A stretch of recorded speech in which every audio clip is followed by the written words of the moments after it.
Hi, thank you for allowing us to present. The title of our work is Changes in Impedance Planimetry Measurements at Follow-Up After Peroral Endoscopic Myotomy. I do receive institutional grant funding from the Intuitive Foundation, but it's not relevant to this work. Peroral endoscopic myotomy, or POEM, is an endoscopic treatment for multiple esophageal motility disorders, including achalasia.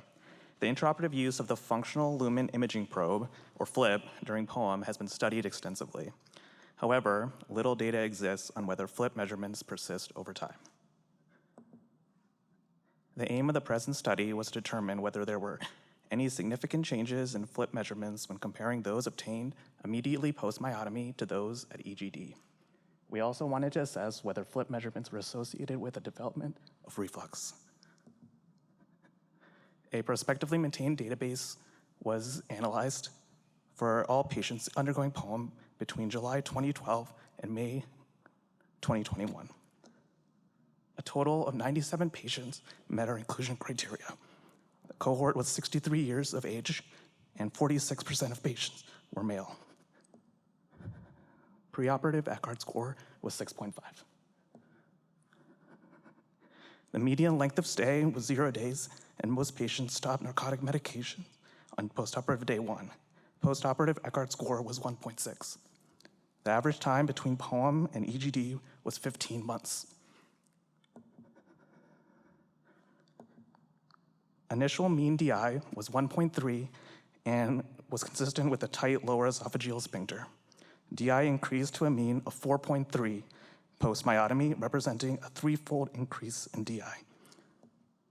Similarly, there were changes in Dmin, pressure, and CSA, which were all significant. When analyzing FLIP measurements after POEM to those collected at EGD, we found a significant decrease in pressure, which resulted in a significant increase in DI. This is a graphical representation of the same data, showing a decrease in pressure and an increase in DI.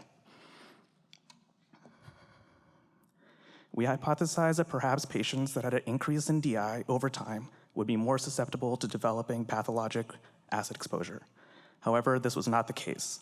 Of the patients who underwent EGD, 70.8 had an increase in DI with an average increase of 1.78.